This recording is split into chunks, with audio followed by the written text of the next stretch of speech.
Hi. Hope everyone's having a good day. I just thought I'd do a quick catch up and send you some good vibes. So, on day 2 of no caffeine. I feel all right. Well, I say that. I feel as in I'm not craving coffee. That's not a problem. But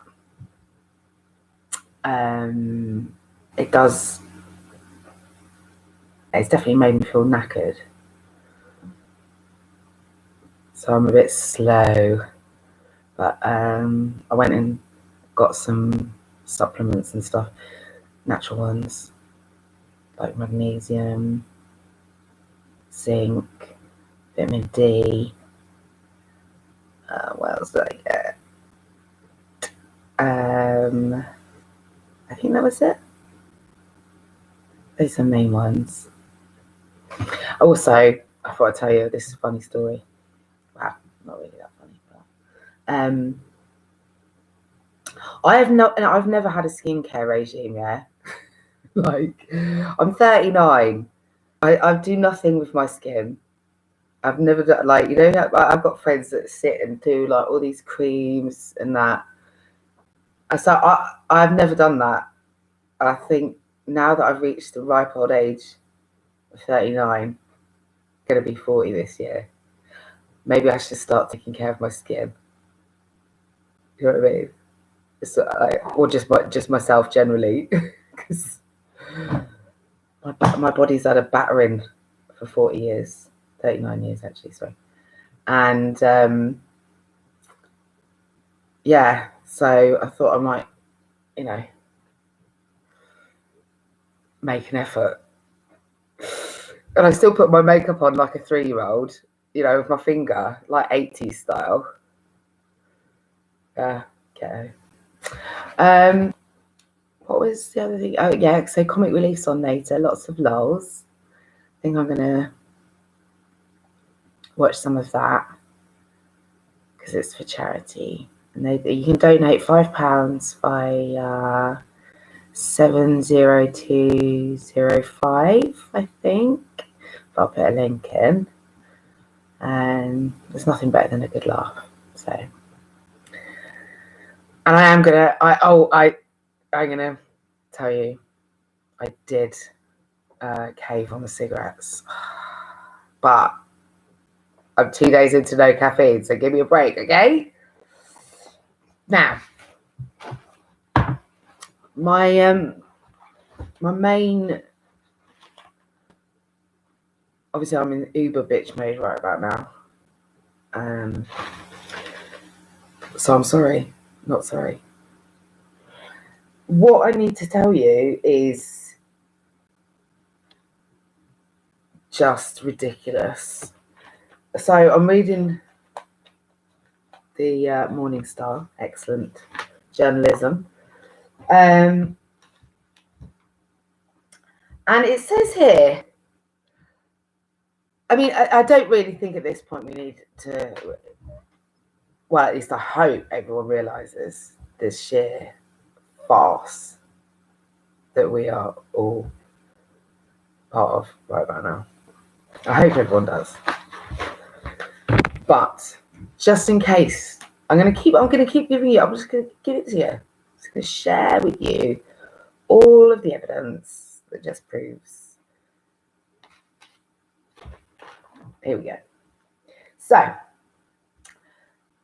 did you know that the Home Office used 1 billion of our nation's fine public funds on drone surveillance over the English Channel in the last 12 months, despite the fact that no one evaded the British Coast Guard? Just $1 billion wasted there. That could have gone into NHS pay increase, couldn't it? Also, this thing about this vigil, my love goes out to Sarah's family.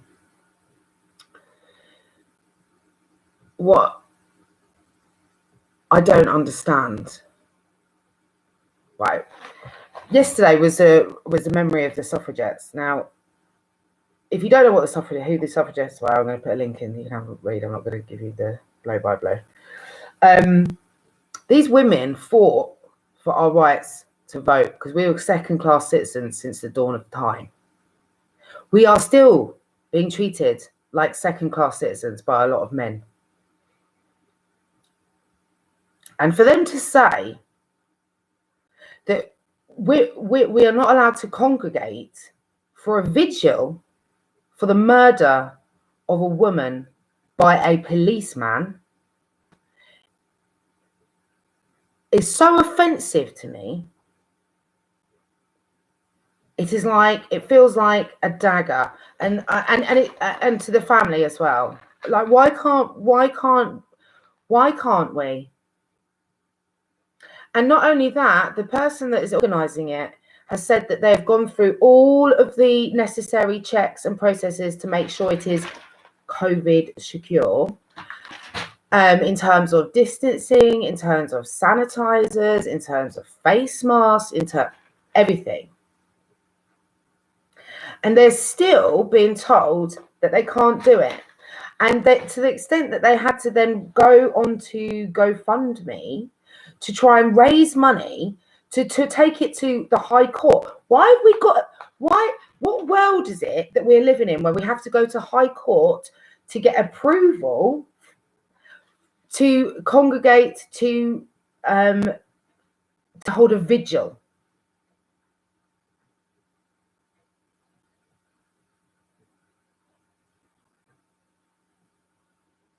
Like, seriously.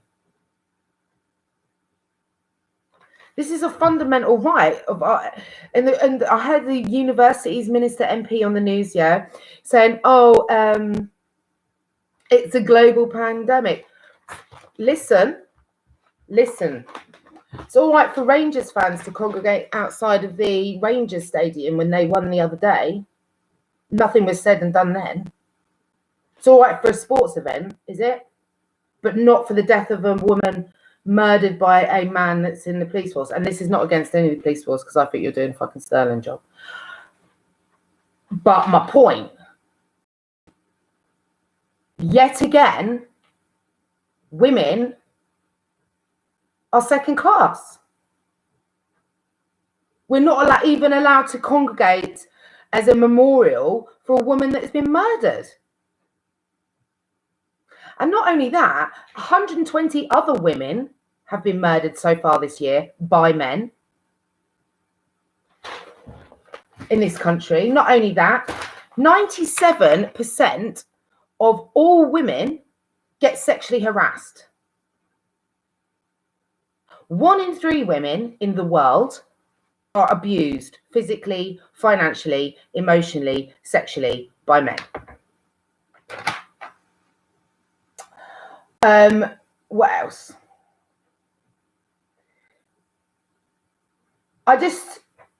That Rangers thing there, they are making rules and breaking rules every fucking day. It is a joke. They are making their own rules and they are breaking their own rules. They cannot expect us to follow rules that they cannot follow themselves. 1. 2, it's like they pick and choose what things they want to find are breaking COVID rules. So it's all right for Rangers fans to gather outside of Rangers when they won, outside their stadium, but women can't congregate to remember a woman. No. Not only that, there has been protests of every kind in so many countries around the world. Look at what is going on in Myanmar. Look at what has gone on in Bangkok. Look at what has gone in Hong Kong. Look at what has gone on in America. Look at. You can't use that. Oh, it's a global pandemic. Fuck you. I don't trust a fucking word that comes out of your mouth, and I've got reasons daily. Daily reasons, even the information on your own website. You are so corrupt, is offensive. It's offensive to the people of this country. You're not serving nobody to the best of your ability. Straight facts. And please, yeah, God love ya.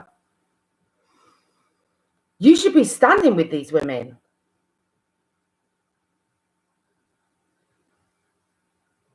You should be standing with them at this vigil. Not trying to break it up. You should be there as a sign of fucking solidarity. That they can trust men. They can trust policemen. That's what you should be doing. Not, oh, we're just going to acquiesce to orders from above. Those orders are bullshit.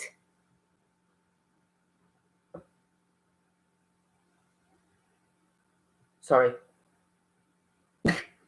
Told ya. Sorry. But it just angers me so. Because this has gone on so long and people are so afraid to speak their truth. They're so afraid of these men in these positions, in the whatever. They don't mean nothing. Women, yeah, listen. You are stronger than you know. You can do this. Wherever you are, you can do this. You can get out of it. You can. Name and shame these fuckers. Seriously. Every single one. Unless we name and shame them, they get away with it. And not only that, the court system needs to change as well, because the way that they treat women, the way that they speak to them, and this goes in loads of systems, social services, police, the way that they treat the woman and speak to the woman, it's almost like it's her fault. Oh, it's because of the way that they down to the way that they question. Like, oh, it's because of how you were, what you were wearing and what you had spoken like, and because you were out at night. Fuck you. Seriously. We ain't the problem.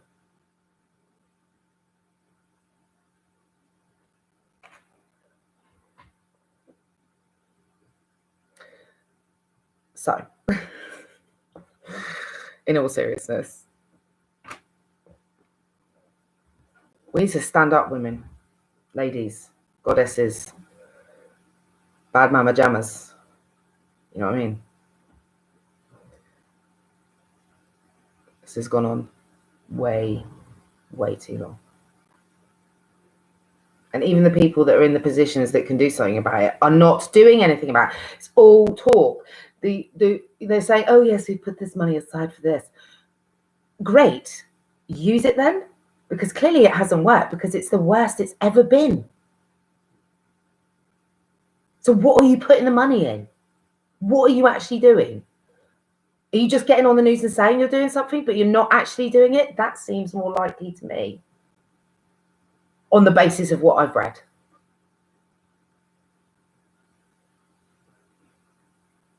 It's a shambles. It's an embarrassment. And the people of this country and the people around the world in their individual countries deserve better than what we have got.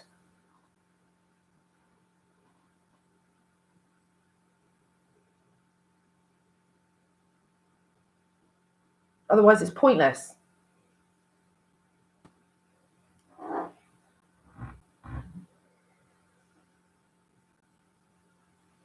So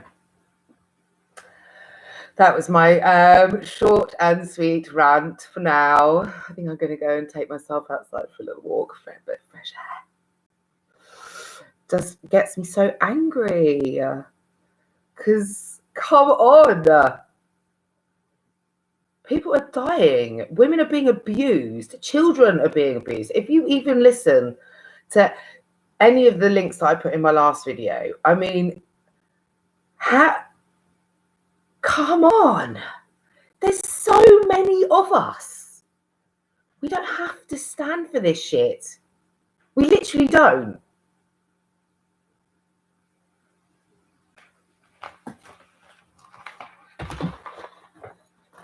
Sorry.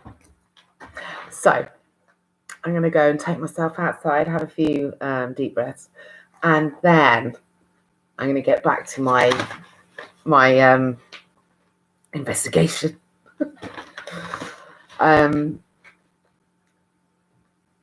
But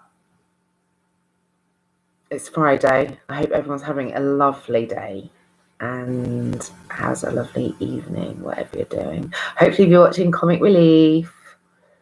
Lots of lols. I'll try and put some more lols in my description so that it's not all it's not all crazed woman phase. I did tell you, I knew this was going to happen. I did warn you. I did say the next 5 days are going to be hell. So, and I might well get my witch on later, because these demons in these ivory towers is really pissing me off. I think it's about time. It's about time, guys and gals. So, I love you. And I'll probably do a video later. I'm gonna be honest. I did go and buy a rum. Who knows what's gonna happen? Because I haven't had a drink for ages. It's probably only gonna have one, and I'll be dancing on the ceiling. So, and I'm probably gonna regret it in the morning. I already know how it's gonna go. So I made sure I bought loads of vegetables so that when I have a drink, and I know that I'm gonna have a hangover for one drink, I'm just going to make sure I have lots of roasted vegetables there ready for me to nibble on, rather than something nasty and bad for me. So, happy Friday. Namaste. Love you. Oh, I tell you, I haven't done this for a few days. Have I? I just said in the paper, that they were going to start, what is it? Oh yeah, start surveilling people that are anti politics and all of that. Like, yeah, bring it. I'll dance naked outside in my garden just for shits and giggles. You know what I mean? Have a good old look. Nah. Where are we? March. I think I've missed a few days. Maybe I'll do a couple now and then a couple later. Okay.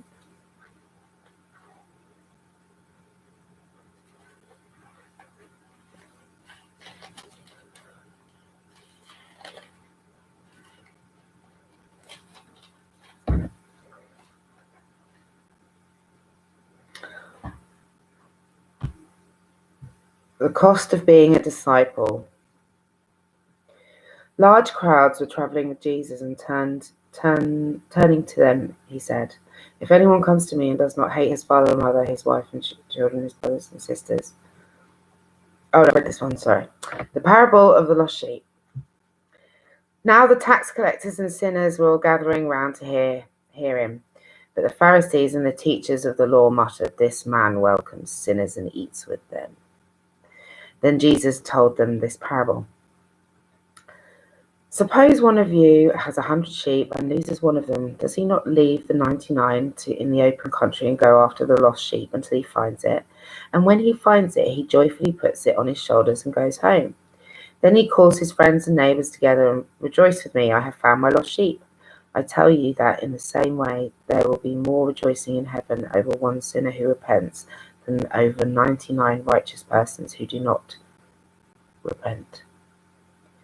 The parable of the lost coin. Of course, a woman has 10 silver coins and loses one. Does she not light a lamp, sweep the house, and search carefully until she finds it? And when she finds it, she calls her friends and neighbors together, and they say, "Rejoice with me, I have found my lost coin." In the same way, I tell you, there is rejoicing in the presence of the angels of God over one sinner who repents. The parable of the lost son. Am I reading the right ones now? Sorry, just 2 seconds. Yes, I am. Jesus continued, "There was a man who had 2 sons. The younger one said to his father, 'Father, give me my share of the estate.' So he divided his property between them. Not long after that, the younger son got together all he had, set off for a distant country, and there squandered his wealth in wild living. After he had spent everything, there was a severe famine in that country, and he began to be in need. So he went and hired himself out to a citizen of that country, who sent him to the fields to feed pigs. He longed to fill his stomach with the pods that the pigs were eating, but no one gave him anything. When he came to his senses, he said, 'How many of my father's hired men have food to spare, and here I am starving to death? I will set out and go back to my father and say to him, Father, I have sinned against heaven and against you. I am no longer worthy to be called your son. Make me like one of your hired men.' So he got up and went to his father. But while he was still a long way off, his father saw him and was filled with compassion for him. He ran to his son, threw his arms around him, and kissed him. The son said to him, 'Father, I have sinned against heaven and against you. I am no longer worthy to be called your son.' But the father said to his servants, 'Quick, bring the best robe to put on him. Put a ring on his finger and sandals on his feet. Bring the fattened calf and kill it. Let's have a feast and celebrate, for this son of mine was dead and is alive again. He was lost and is found.' So they began to celebrate. Meanwhile, the son was in the field. When he came near the house, he heard music and dancing. So he called one of the servants and asked him what was going on. 'Your brother has come,' he replied, 'and your father has killed the fattened calf, because he has him back safe and sound.' The other brother became angry and refused to go in. So his father went out and pleaded with him. But he answered to his father, 'Look, all these years I've been slaving for you and never disobeyed your orders, yet you never gave me even a young goat so I could celebrate with my friends. But when this son of yours, who has squandered your property with prostitutes, comes home, you killed the fattened calf for him.' 'My son,' said the father, 'you are always with me, and everything I have is yours. But we had to celebrate and be glad because this brother of yours was dead and is alive again. He was lost and is found.'" The parable of the shrewd manager. Jesus told his disciples there was a rich man whose manager was accused of wasting his possessions. So he called him in and asked him, "What is this I hear about you? Give an account of your management, because you cannot be a manager any longer." The manager said to himself, "What shall I do now? My master is taking away my job. I'm not strong enough to dig, and I'm ashamed to beg. I know what I'll do so that when I lose my job here, people will welcome me into their houses." So he called in each one of his master's debtors. He asked the first, "How much do you owe my master?" 800 gallons of olive oil," he replied. The manager told him, "Take your bill, sit down quickly, and make it 400. Then he asked the second, "And how much do you owe?" 1,000 bushels of wheat," he replied. He told him, "Take your bill and make it 800. The master commended the dishonest manager because he had acted shrewdly. For the people of this world are more shrewd in dealing with their own kind than are the people of the light. I tell you, use worldly wealth to gain friends for yourselves, so that when it is gone, you will be welcomed into eternal dwellings. Whoever can be trusted with very little can also be trusted with much, and whoever is dishonest with very little will also be dishonest with much. So if you have not been trustworthy in handling worldly wealth, who will trust you with true riches? And if you've not been trustworthy with someone else's property, who will give you property of your own? No servant can serve 2 masters. Either he will hate the one and love the other, or he will be devoted to the one and despise the other. You cannot serve both God and money. The Pharisees who loved money heard all of this and were sneering at Jesus. He said to them, "You are the ones who justify yourselves in the eyes of men, but God knows your hearts. What is highly valued among men is detestable in God's sight."